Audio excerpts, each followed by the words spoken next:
Have you ever checked your blood sugar first thing in the morning and felt completely confused? You went to bed trying to do everything right. No dessert, no late night snacks, maybe even skipped bread at dinner.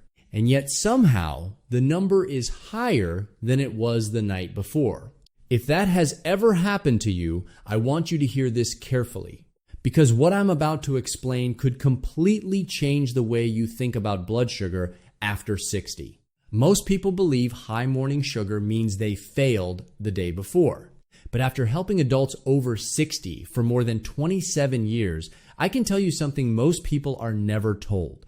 Sometimes your blood sugar rises overnight without you eating a single thing. And the reason has less to do with dinner and far more to do with what your body quietly does while you sleep. In fact, one of my patients discovered a tiny nighttime habit that changed everything for her. Not a miracle cure, not a dangerous trend, just one simple adjustment before bed, and what happened over the next 8 weeks surprised even her doctor. But first, let me explain why this happens. I'm Dr. Sterling Foster, a senior health specialist, and for more than 27 years, I've helped adults over 60 manage blood sugar problems, stubborn fatigue, inflammation, and those frustrating health changes that seem to appear overnight. And if you've ever looked at your glucose meter and thought, what am I doing wrong? Please hear me when I say this. You are not imagining it. You are not failing, and you are certainly not alone.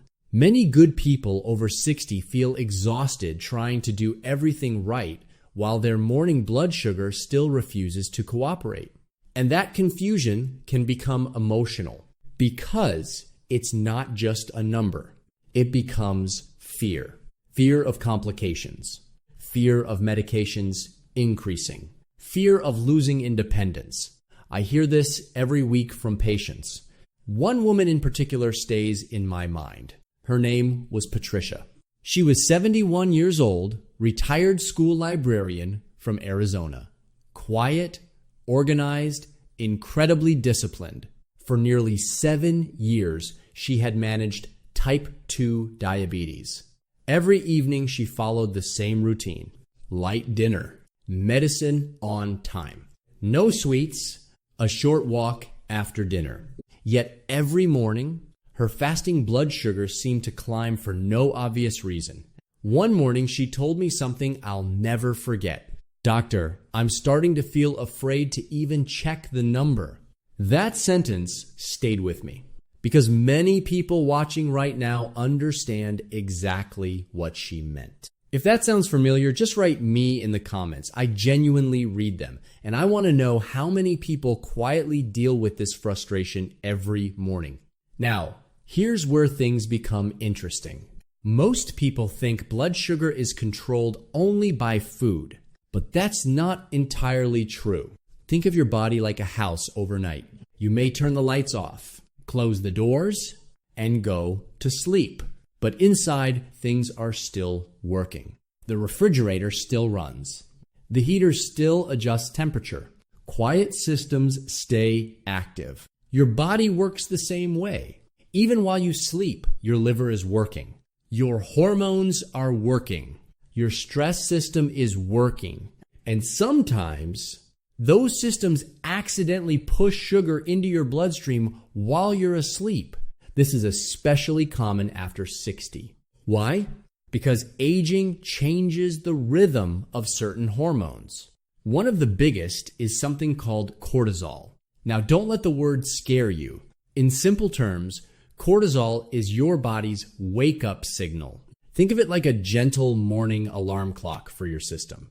The problem is, when cortisol rises too strongly overnight, your liver receives a message that sounds something like this. Release extra fuel. That fuel is sugar.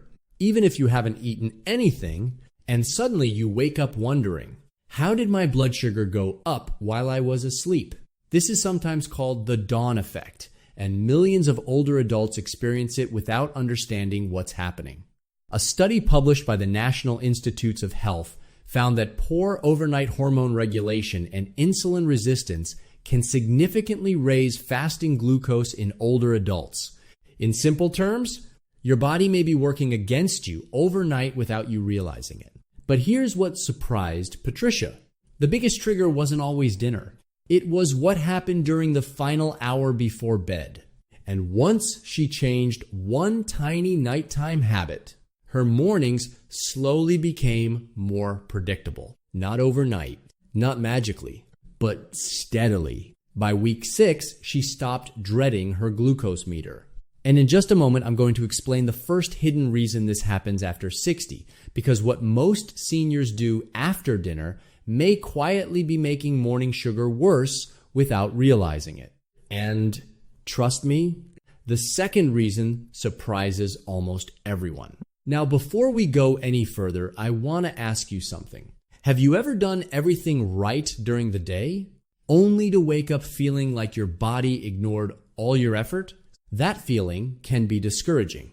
And honestly, many people over 60 begin blaming themselves.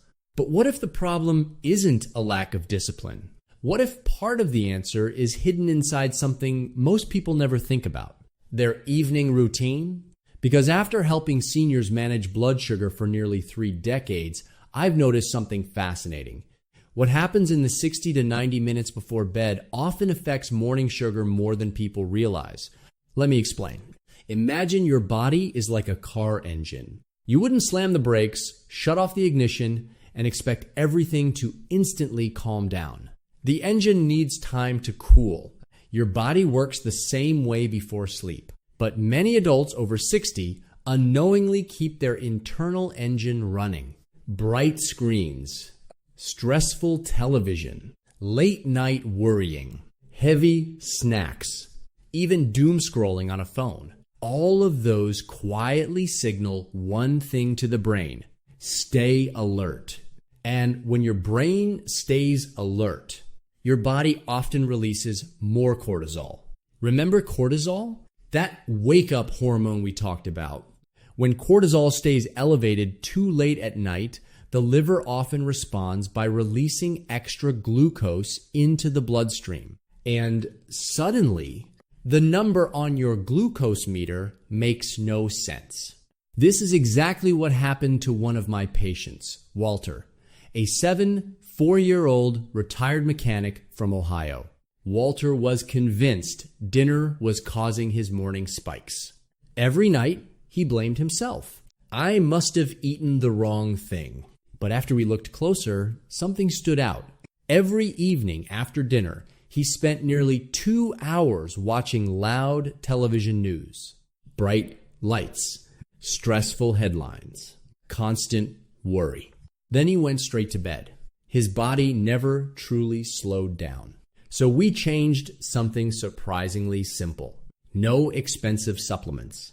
No dramatic diet overhaul. Just a calmer nighttime routine. Warm shower. Dim lighting. No television during the final hour. 10 minutes of slow breathing. And instead of watching stressful news, he listened to quiet music. 3 weeks later, he told me something interesting. Doctor, I'm sleeping deeper, and my numbers don't feel as random anymore. That word stood out to me. Random. Because high morning sugar often feels random. But many times, there's biology behind it.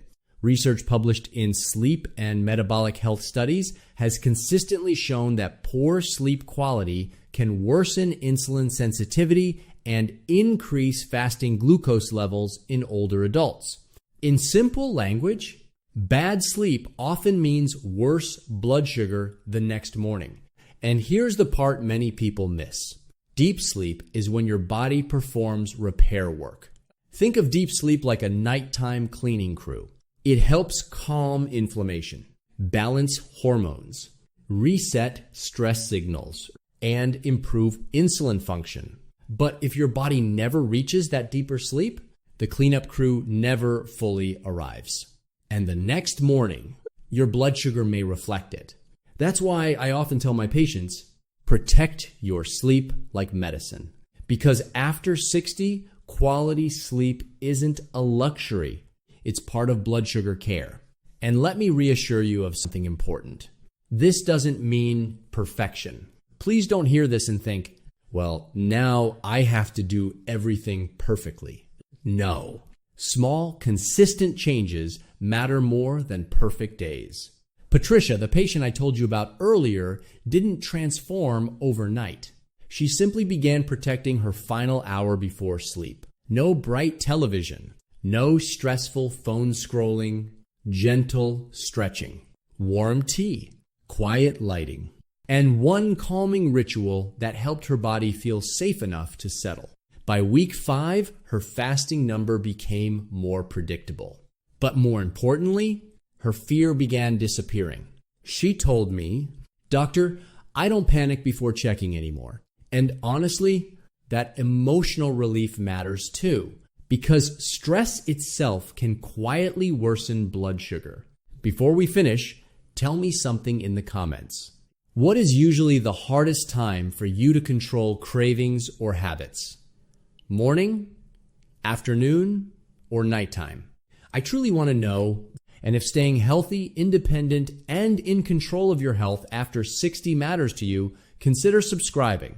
We talk about simple, science-backed ways to help your body work with you, not against you. And in the next video, I want to show you something shocking. A breakfast food millions of seniors believe is diabetic friendly, but may quietly be causing bigger blood sugar spikes than dessert. You'll want to see that one.